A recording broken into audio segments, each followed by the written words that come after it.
ଓଡ଼ିଶାର କାଶୀ କେଉଁଠାରେ?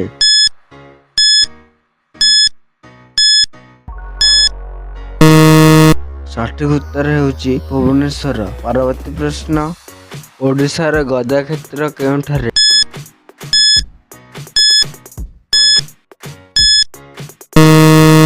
ସଠିକ ଉତ୍ତର ହେଉଛି ଯାଜପୁର। ପରବର୍ତ୍ତୀ ପ୍ରଶ୍ନ, ଓଡ଼ିଶାର ଅର୍କ କ୍ଷେତ୍ର କେଉଁଠି?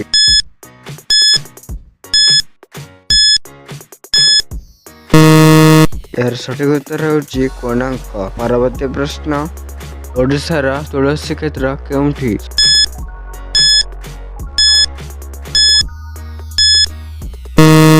ସଠିକ ଉତ୍ତର ହେଉଛି କେନ୍ଦ୍ରାପଡ଼ା। ପରବର୍ତ୍ତୀ ପ୍ରଶ୍ନ, ଓଡ଼ିଶାର ଶଙ୍ଖ କ୍ଷେତ୍ର କେଉଁଠାରେ?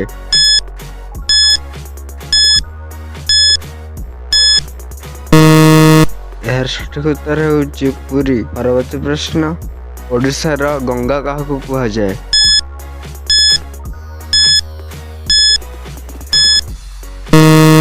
ଏହାର ସଠିକ ଉତ୍ତର ହେଉଛି ମହାନଦୀ। ପରବର୍ତ୍ତୀ ପ୍ରଶ୍ନ, ଓଡ଼ିଶାର ଭାତହାଣ୍ଡି କାହାକୁ କୁହାଯାଏ?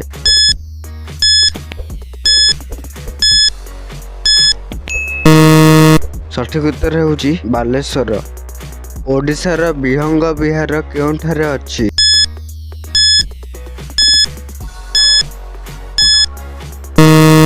ଏହାର ସଠିକ ଉତ୍ତର ହେଉଛି ଚିଲିକା। ଚିଲିକାକୁ ଓଡ଼ିଶାର ବିହଙ୍ଗ ବିହାର ବୋଲି କୁହାଯାଏ। ପରବର୍ତ୍ତୀ ପ୍ରଶ୍ନ, ଓଡ଼ିଶାର ମଣିଷ କ୍ଷେତ୍ର କେଉଁଠି?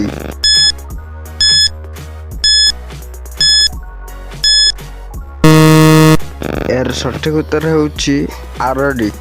ଆଜିର ଶେଷ ପ୍ରଶ୍ନ ହେଲା, ଓଡ଼ିଶାର ବ୍ୟାସ କ୍ଷେତ୍ର କେଉଁଠାରେ ଅବସ୍ଥିତ?